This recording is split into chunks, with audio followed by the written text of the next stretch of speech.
ল'ৰা ছোৱালীবোৰ যেতিয়া ভাল হয় তেতিয়া কিন্তু পিতৃ মাতৃৰ সুনাম হয় আৰু ল'ৰা ছোৱালীবোৰ বেয়া হ'লেও কিন্তু পিতৃ মাতৃৰ বদনাম হয়, বংশৰ বদনাম হয়।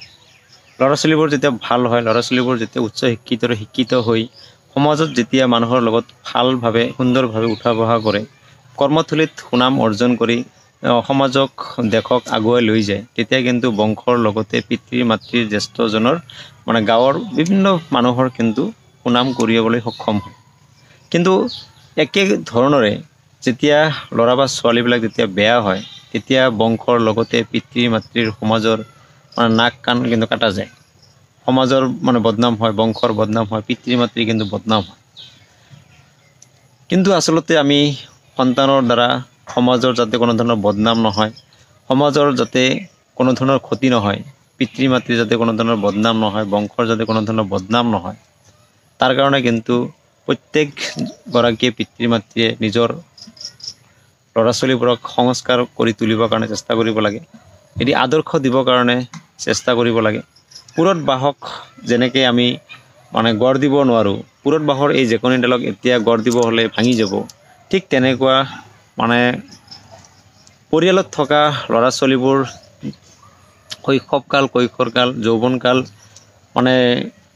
ডেকাকাল যেতিয়া পাৰ হৈ যায়, তাৰপিছত আমি আৰু তাক সংস্কাৰবান কৰি তুলিব নোৱাৰোঁ। আৰু তেতিয়া সংস্কাৰবান কৰি তুলিব হ'লে এই পুৰত বাঁহৰ দৰে ভাঙি যাব, অৰ্থাৎ সংসাৰত বিভিন্ন ধৰণৰ মাৰপিট, বিভিন্ন ধৰণৰ বিশৃংখল কিন্তু পৰিৱেশৰ সৃষ্টি হ'ব। সেয়েহে যেতিয়া ল'ৰা ছোৱালীবোৰ কণ অৱস্থাত, একেবাৰে শিশু অৱস্থাতে থাকে, তেতিয়া কিন্তু ঘৰত এটি আদৰ্শ থাকিব লাগে। আৰু সেই আদৰ্শৰে কিন্তু ল'ৰা ছোৱালীবোৰক আমি আগুৱাই যাবৰ কাৰণে, জীৱনৰ বাটত খোজ পেলাবৰ কাৰণে কিন্তু সকলো পিতৃ মাতৃ কিন্তু কঠোৰ হ'ব লাগে। খোৱা লোৱা, পিন্ধা উৰা, চাল চলন, কথা বতৰা, তাৰপিছত বিভিন্ন ধৰণৰ সাজ পোছাকৰ ক্ষেত্ৰতো কিন্তু সংস্কাৰ হ'ব লাগিব। আৰু এই সংস্কাৰৰ নীতি আদৰ্শটো কিন্তু একমাত্ৰ পিতৃ মাতৃয়ে ঘৰত দেখুৱাবৰ কাৰণে চেষ্টা কৰিব লাগিব। অকল পিতৃ মাতৃয়ে নহয়, ঘৰৰ প্ৰত্যেকজন জ্যেষ্ঠ ব্যক্তিয়ে এই আদৰ্শটো যদি দেখুৱাব পাৰে, তেতিয়াহ'লে সেই পৰিয়ালৰ পৰা বা সেই বংশৰ পৰা কোনো ধৰণৰ ল'ৰা ছোৱালী কিন্তু মিছগাইড নহ'ব আৰু সমাজত কোনো ধৰণৰ কুকৰ্ম বা সমাজত কোনো ধৰণৰ বেয়া কৰ্ম কৰিবলৈ কিন্তু সাহস নাপাব। প্ৰত্যেকগৰাকী পিতৃ মাতৃয়ে, প্ৰত্যেকগৰাকী জ্যেষ্ঠ ব্যক্তিয়ে, সমাজৰ প্ৰত্যেকজন সচেতন ব্যক্তিয়ে আমি সমাজত উঠি অহা কণ ল'ৰা ছোৱালীবোৰক সংস্কাৰবান কৰি তুলিবৰ কাৰণে সজাগতামূলকভাৱে বিভিন্ন ধৰণৰ কেৰিয়াৰ কাউন্সিলিঙৰ জৰিয়তে আমি ল'ৰা ছোৱালীবোৰক কিন্তু শুদ্ধ পথত লৈ যাবৰ কাৰণে চেষ্টা কৰিব লাগিব। গতিকে আমি অকল নিজৰ পৰিচয় নহয়, আমি এখন সমাজৰ পৰিচয়, আমি এখন বংশৰ পৰিচয়, আমি এখন জিলাৰ পৰিচয়, এখন ৰাজ্যৰ পৰিচয়, এখন দেশৰ পৰিচয় হিচাপত কিন্তু বিশ্বৰ এই মানচিত্ৰত উজ্বলাবৰ কাৰণে কিন্তু চেষ্টা কৰিব পাৰিম, যদি আমি সংস্কাৰবান হওঁ।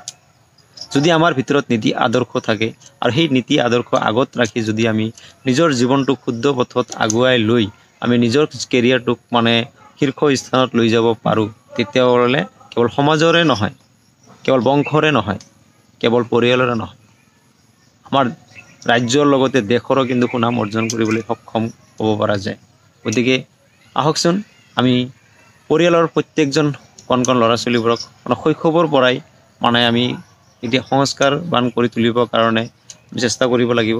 আৰু প্ৰথমতে কিন্তু ল'ৰা ছোৱালীবোৰক নীতি শিক্ষা দিয়াৰ আগতে পিতৃ মাতৃসকলে বা জ্যেষ্ঠজন সংস্কাৰবান হ'ব লাগিব, এটি নীতি আদৰ্শ থাকিব লাগিব।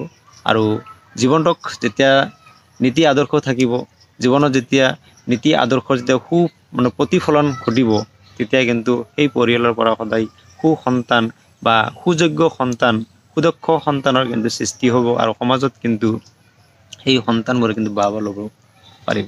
ধন্যবাদ। জয়